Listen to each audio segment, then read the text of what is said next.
کہ قومیت ماں سے آتی ہے، یعنی اگر آپ نے جوش ہونا ہے تو آپ کی ماں لازم ہو کہ وہ جوش ہو.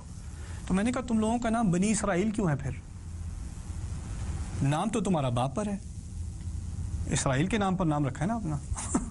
اگر ماں سے قومیت آتی ہے تو ان کی بیگم کے نام پہ ہوتی ہے تمہاری قوم کا نام. پھر دوسری بات مزے کی، تم لوگ کہتے ہو کہ قومیت ماں سے آتی ہے. میں نے کہا ٹھیک ہے چلو تھوڑی دیر کے لیے میں مان بھی لیتا ہوں تم لوگوں کی قومیت ماں سے آتی ہے. موسیٰ علیہ السلام تم بھی مانتے ہو مدین میں جا کے انہوں نے شادی کی ہے. موسیٰ علیہ السلام نے مدین میں شادی کی ہے. مدین عرب ہے، تم لوگ بھی جانتے ہو. انہوں نے عرب سے شادی کی ہے، یعنی ان کی تمام اولاد تمہارے نزدیک عرب ہے.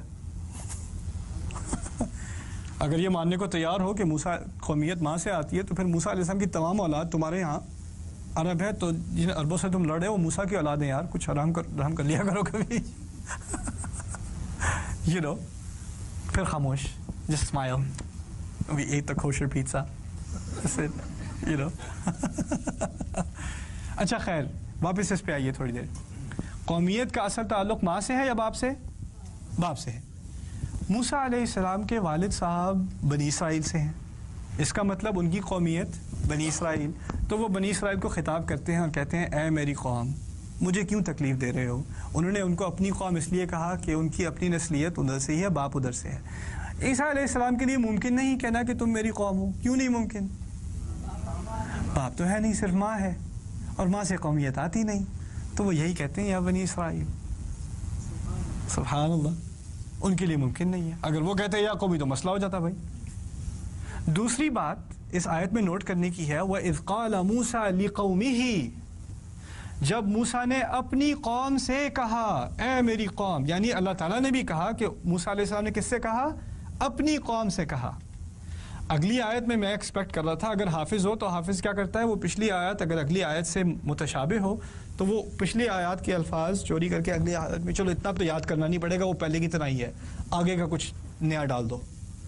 تو پہلی آیت میں ہے وَإِذْ قَالَ مُوسَىٰ لِقَوْمِهِ، تو میری توقع تھی اگلی آیت میں ہوگا وَإِذْ قَالَ عِيسَىٰ لِقَوْمِهِ، لیکن وہاں لِقَوْمِهِ نہیں ہے کہ جب عیسیٰ نے اپنی قوم سے کہا. وہ بھی غلطی ہو جاتی. غلطی کیا ہوتی؟ یاد ایک تو وہ خود ان کو اپنی قوم نہیں مانتے اور اللہ تعالیٰ بھی ان کو اپنی قوم نہیں منواتے. کبھی نہیں کہا اذ قال عیسی ابن مریم لقومہ، کبھی نہیں کہا قرآن. میں نے آپ کو کل کچھ سمجھایا تھا کہ قرآن جو ہے یہ کتابی شکل میں ہمارے پاس نہیں آیا، کتابی شکل میں لوح محفوظ میں ہے. ہمیں سنایا گیا ہے قرآن، اور رسول صلی اللہ علیہ وسلم کے ذہن میں اور ان کے دل میں علی قلبک لتکون من المؤمنین، سورۃ الشعراء کی آیات ہے نزل بہ الروح الامین علی قلبک. روح الامین یعنی جبریل علیہ السلام نے آپ کے دل پر قرآن اتارا ہے. تو قرآن کی آیت کہاں جائے گی، کہاں فٹ آئے گی، یہ سب ان کے دل میں معاملہ ہو رہا ہے اور وہ سنا رہے ہیں. ٹھیک ہے نا. سورہ آل عمران میں عیسیٰ علیہ السلام کے بارے میں بڑی عجیب بات کی گئی ہے. ان کے بارے میں کہا گیا ہے ان مثل عیسیٰ عند اللہ کمثل آدم خلقہ من تراب ثم قال له کن فیکون. عیسیٰ علیہ السلام کی مثال اللہ تعالیٰ کے ہاں ایسی ہی ہے جیسی آدم کی. اب ذرا سنیں، بات سمجھ میں آتی ہے کیونکہ خلقہ من تراب. دیکھو اگر عیسیٰ کی بات سمجھ نہیں آتی کہ ایک ماں سے بچہ کیسا پیدا ہو گیا بغیر باپ کے، تو پھر آدم کی بات تو بالکل ہی سمجھ نہیں آنی چاہیے. نہ باپ ہے نہ ماں ہے، وہ تو دگنا مسئلہ ہے. یہاں تم اس مسئلے میں پڑے ہو کہ صرف ماں سے کیسے پیدا ہو گیا، وہاں تو نہ ماں تھی نہ باپ تھا. تو اسی طرح کی مثال ہے، لیکن اس میں ذرا اور گہرائی میں جائیے. عیسیٰ علیہ السلام کا ذکر جب آیا ہے اس آیت میں جو ذکر آیا ہے، اس سے پہلے 6 دفعہ ذکر آ چکا ہے عیسیٰ علیہ السلام کا قرآن میں. اگر آپ قرآن کو شروع سے پڑھیں اب تک، اس آیت تک، آل عمران کی آیت تک، عیسیٰ علیہ السلام کتنی دفعہ ذکر ہے ان کا؟ 6 مرتبہ. آدم علیہ السلام کا ذکر کتنی مرتبہ آ چکا ہے؟ 6 مرتبہ. یعنی اللہ تعالیٰ کے ہاں عیسیٰ کی مثال آدم ہی کی طرح ہے، یہاں تک کہ عیسیٰ کی مثال بھی 6 دفعہ دی گئی ہے اور آدم کی بھی 6 دفعہ. اور اس کے بعد باقی قرآن میں عیسیٰ علیہ السلام کی مثال 18 مرتبہ مزید دی گئی ہے. اور اس کے بعد قرآن میں آدم علیہ السلام کا ذکر 18 مرتبہ مزید بعد میں ہے. مکمل 25 مرتبہ عیسیٰ اور مکمل 25 مرتبہ آدم علیہ السلام، اور درمیانی آیت 6 اس طرف 18 اس طرف. اور کہا گیا اللہ تعالیٰ کے ہاں عیسیٰ کی مثال آدم ہی کی جیسی ہے. ہاں 25 آئی تھنک 25، 6 اس طرف 18 اس طرف اور یہ بیچ میں رائٹ. تو just the way Allah talks. اور یہ کیا ایک وقت میں پتا تھا کسی کو؟ کوئی کلام بول رہا ہو اس کو یاد رہے گا کتنی دفعہ عیسیٰ کا ذکر ہے؟ کسی صحابی سے پوچھ لو آدم کا ذکر کتنی دفعہ ہے قرآن میں، کیا وہ زبانی بتا دے گا آپ کو کہ آدم علیہ السلام کا ذکر 25 مرتبہ ہے یا عیسیٰ علیہ السلام کا ذکر جو ہے وہ اتنی مرتبہ ہے؟ نہیں بتا سکتا۔ اب درمیان کی بات آئی تو ایک اور بات سنیں، میں نے سورہ بقرہ کے بارے میں آپ کو کل بتایا تھا کہ وہ مدینہ کی پہلی صورتوں میں سے ہے اور اس کی کچھ آیات بالکل سیرت کے آخر میں نازل ہوئی ہیں، یعنی پورا مدنی دور سورہ بقرہ کا کچھ نہ کچھ حصہ آتا رہا ہے۔ اچھا، اب تمام سورت نازل ہونے کے بعد اس سورت کی کتنی آیات ہیں؟ 286، 286۔ میں نے ٹھیک کہا 286؟ Okay, very proud, my mom will be proud again. Okay, 286 آیات۔ اچھا، اس سورت کی ایک آیت ہے وَكَذَلِكَ جَعَلْنَاكُمْ أُمَّةً وَسَطًا، اور اسی طرح ہم نے تمہیں درمیانی امت بنایا، ہم نے تمہیں درمیانی امت بنایا۔ یہ سورہ بقرہ کی آیت ہے۔ اب سوچنے کی کوشش کریں، یہ آیتیں جو نازل ہو رہی ہیں سورہ بقرہ کی، اس دوران کیا اور صورتوں کی آیتیں بھی نازل ہو رہی ہیں؟ اور وہ اور مختلف صورتوں میں رسول صلی اللہ علیہ وسلم کو پتہ ہے کون سی آیت کون سی صورت میں جائے گی، انہیں معلوم ہے، وہی کے ذریعے ان کو معلوم ہے کون سی آیت کہاں جائے گی۔ اب پورا قرآن جمع ہو چکا اور قرآن نازل ہو چکا، اب صحابہ نے پورا قرآن یاد کر لیا۔ اگر آپ صحابی سے بھی جا کے پوچھیں، کسی حافظ سے جا کے پوچھیں صحابہ میں سے، آیت نمبر 50 کون سی ہے، آیت نمبر 60 کون سی ہے، ان کے ہاں آیت نمبر ہیں کہ نہیں ہے؟ ہاں، ان کا تو حفظ ہے، انہیں پتہ ہے آیت ختم کہاں ہوتی ہے، آیت شروع کہاں ہوتی ہے۔ یہ نمبر وغیرہ کا چکر تو بعد کی بات ہے، جب کتابی شکل میں قرآن پرنٹ ہونا شروع ہوا اور یہ ریفرنسز آنے شروع ہوئے، اس زمانے میں کوئی نہیں کہے گا سورہ نمبر 33 آیا نمبر 6، اس طرح کوئی بات نہیں کرے گا، وہ یاد نہیں سورہ احزاب کی آیت، اس طرح بات کریں گے وہ، سمجھ رہے نا۔ اب ہمیں پتہ ہے کہ بقرہ کی 286 آیات ہیں، اب ہمیں معلوم ہے ان 286 آیات میں ایک آیت ہے وَكَذَلِكَ جَعَلْنَاكُمْ أُمَّةً وَسَطًا، اسی طرح ہم نے تمہیں کیا بنایا، درمیانی امت۔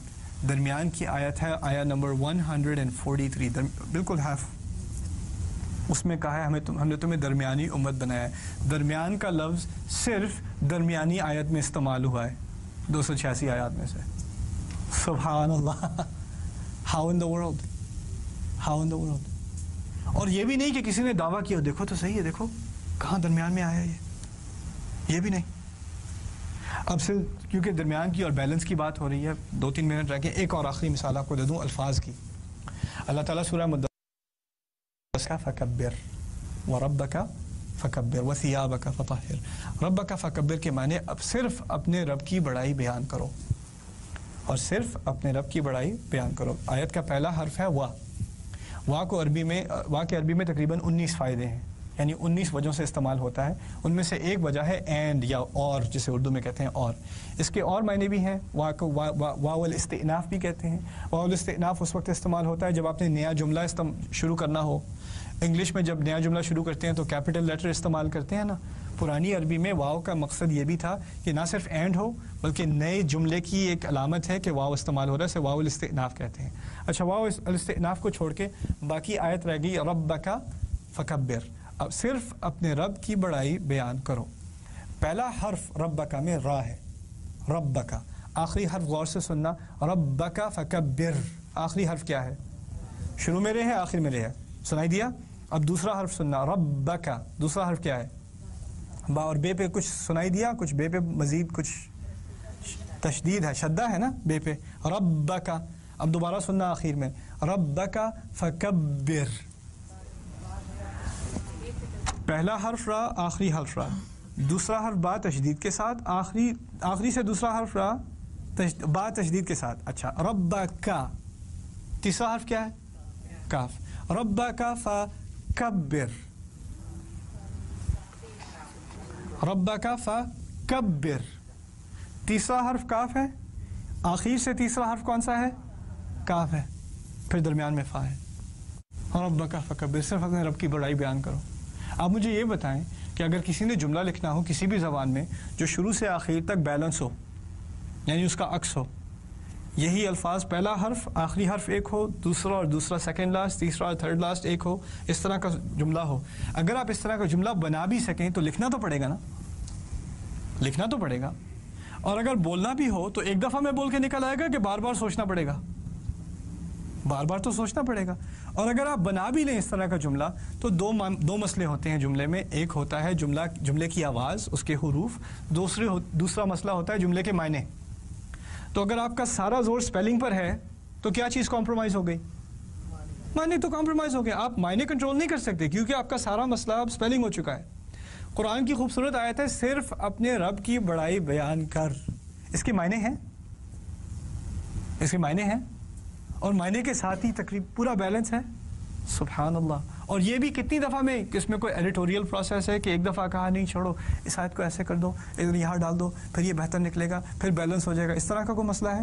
آیت ایک دفعہ کہی گئی، یاد کی گئی، سنائی گئی، ذکر کیا گیا. یہاں تک کہ رسول نے خود صلی اللہ علیہ وسلم کبھی اس بات کا ذکر نہیں کیا کہ دیکھو را کو شروع میں اور رے کو آخر میں، با کو اس کے بعد با کو آخر میں. دیکھو یہ سب کو وہ تو کہہ بھی نہیں سکتے تھے. وما کنت تتلو من قبلہ من کتاب، وہ تو پڑھتے ہی نہیں کتاب.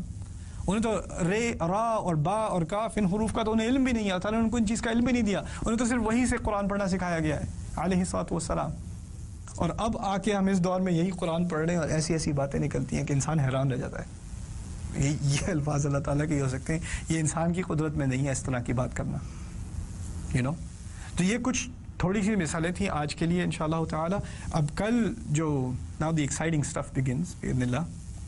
کل انشاءاللہ کچھ کمپیریزن کریں گے کچھ آیات کا آپس میں. کل آپ کو تھوڑا سا آئیڈیا دے دوں. مدینے کے شہر کے دو نام ہیں، اس کو المدینہ کہا جاتا ہے اور کیا کہا جاتا ہے؟ یثرب. تو ایک دفعہ یثرب کا استعمال ہے، کئی دفعہ مدینے کا استعمال ہے. اس میں کیا فرق ہے؟ ایک دفعہ قرآن میں اس شہر کو مکہ کہا، دوسری دفعہ بکہ کہا. اب یہ کیوں کہا؟ اگر کوئی پوچھے، تنقید کرنے والا پوچھے جہاں مکہ لکھا ہے وہاں بکہ لکھ دو، جہاں بکہ لکھا ہے وہاں مکہ لکھ دو، کیا فرق پڑتا ہے؟ کوئی فرق بھی پڑتا ہے کہ نہیں؟ تو ان سوالوں کا جواب انشاءاللہ تعالی کل کچھ ایکسپلور کریں گے. بارک اللہ لی ولکم، والسلام علیکم ورحمۃ اللہ.